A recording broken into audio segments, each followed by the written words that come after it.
Backed by popular demand, we are going to give you more of what you've been asking for. You loved the first top 10 college upsets video so much that we've decided to give you part 2 of the most shocking upsets in college football history. If you hadn't had a chance to see part 1 of our college football series, click the link in the description box below to see our first video. It's very entertaining and relives some of the best underdog stories you've ever seen in college football. So let's get right into the action and kick off our list with the number 8 game on the list, the 2017 season opener between Howard University and UNLV. For all you sports betting fanatics, this game had a 45-point spread, with Howard being the absolute underdogs. Cam Newton's younger brother, Kalen Newton, didn't know he was supposed to be that much of a dog and absolutely destroyed the spread along with the running Rebels defense. He threw and ran for a combined 330 yards and 3 touchdowns. Newton must have loved the desert heat at Sam Boyd Stadium because to start off the game, he showed off his speed in a 52-yard run for a touchdown. The Bison ultimately beat the UNLV running Rebels while giving new head coach Mike London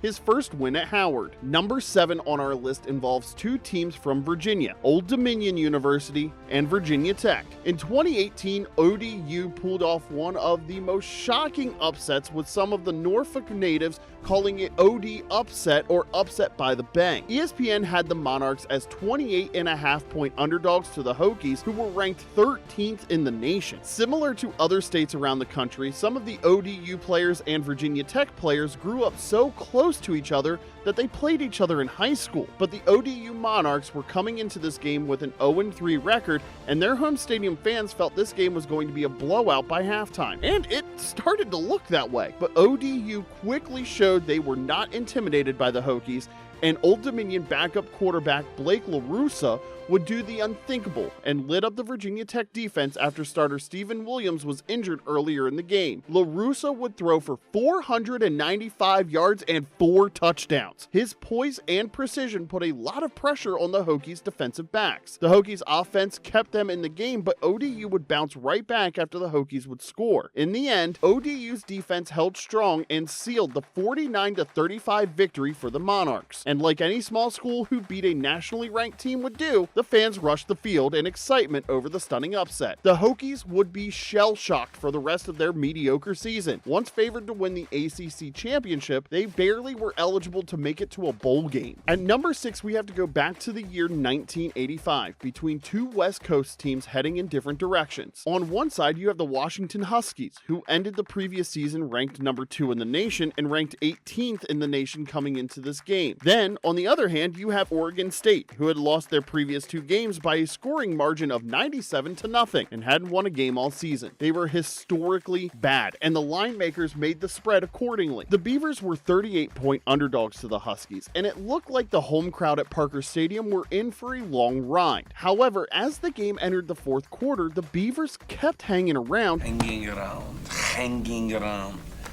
Kids got alligator blood. Can't get rid of him. And the Huskies were unable to put Oregon State away. The Beavers continued to believe they could pull off the upset, and with seconds remaining in the game, Washington was clinging to a 20-14 lead. With one last-ditch effort to win the game, Oregon State quarterback Eric Wilhelm launched a Hail Mary pass toward the end zone, which was deflected by Washington, but landed in the hands of Oregon State receiver Mitch Barnett at the 4-yard line. Right before Bennett was tackled short of the goal line, he lateraled the ball to his teammate Joe Phillips, who sprinted to the end zone for the game-winning touchdown. The Hail Mary miracle play gave the Beavers a 21-20 victory over the Huskies and will live forever in the OSU history books. Hail Mary plays like this one were amazing to witness. Should we make a top 10 list of the most amazing Hail Mary plays in college football? Let me know what you think in the comments below. At number 5 on the list is a unique one. Now, here at Red Zone Mania, we are not just fans of your prototypical NFL teams and mainstream D1 schools. We are fans of all levels of football, and when we saw this 2024 upset, it had to make our list. Here's a quick recap of this Division II game between Southern Nazarene and Washita Baptist. Southern Nazarene was winless for their entire 2024 season at 0-8. Not only were they winless, they were getting blown out by several of their opponents, including a 59-0 rout against defending seed 2 national champions,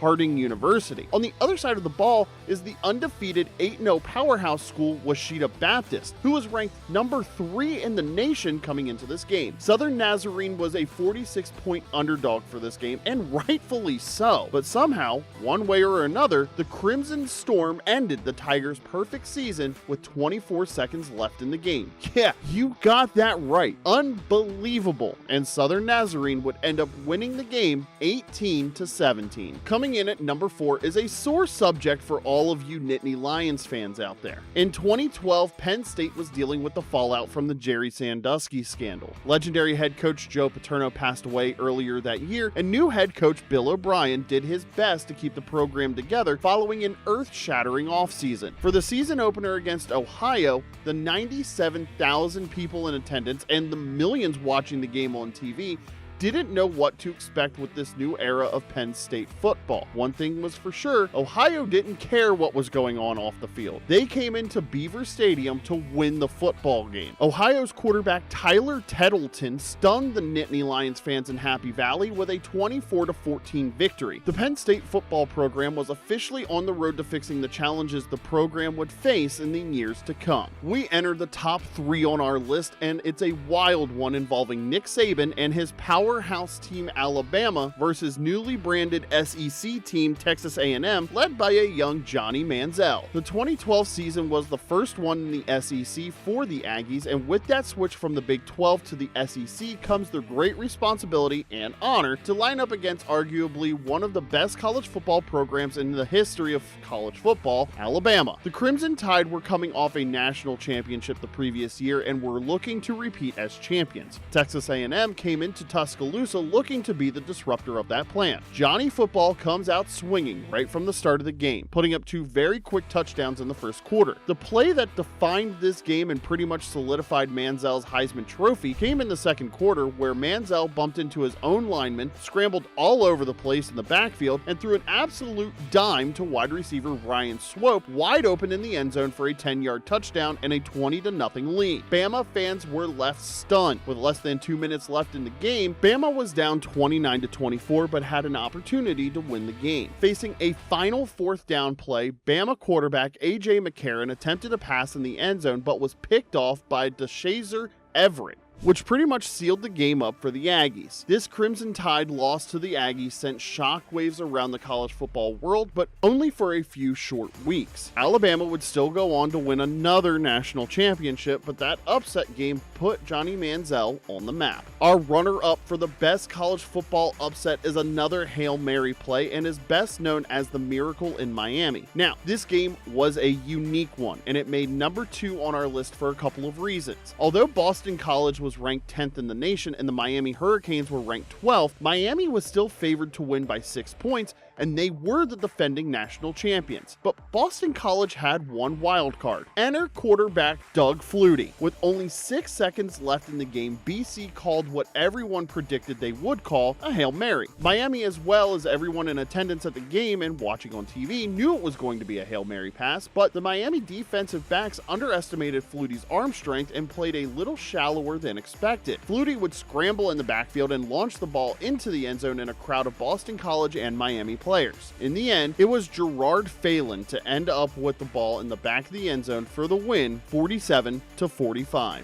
And finally, we have our number 1 most shocking college upset, and I think a lot of you have already guessed it. That crazy ending to the Iron Bowl and the kick 6. Jordan-Hare Stadium will never, ever be the same after this matchup of incredible teams in one of the best rivalry games in college football today. This game lived up to every bit of Iron Bowl hype and ended in one of the most shocking plays in college football history. The undefeated number 1 ranked Alabama Crimson Tide faced off against the number 4 ranked Auburn Tigers in 2013. With this being the last game of the season before the SEC championship game and the BCS national championship game, a lot was on on the line for both teams, especially Nick Saban, who was looking to three-peat as national champions. You could say the pressure was off of new Auburn head coach Gus Malzahn, who beat Georgia just weeks before this matchup with another miraculous tipped pass. The Iron Bowl game had Alabama leading in the fourth quarter 28-21, but Auburn's resilience showed up with just 32 seconds left. Quarterback Nick Marshall pulled one crazy trick play.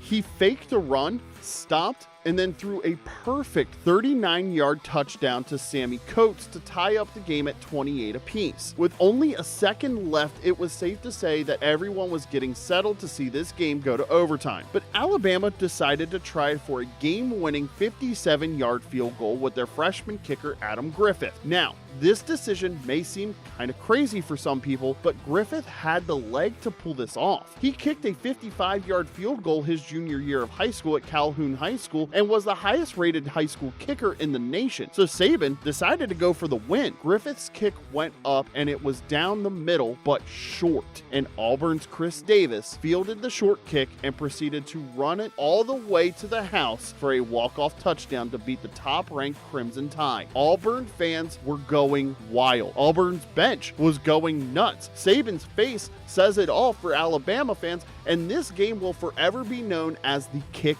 6, and one of the most incredible, greatest, and most shocking college football games of all time, and it will be talked about in the state of Alabama for generations to come. Thank you for watching, and we'll see you next time.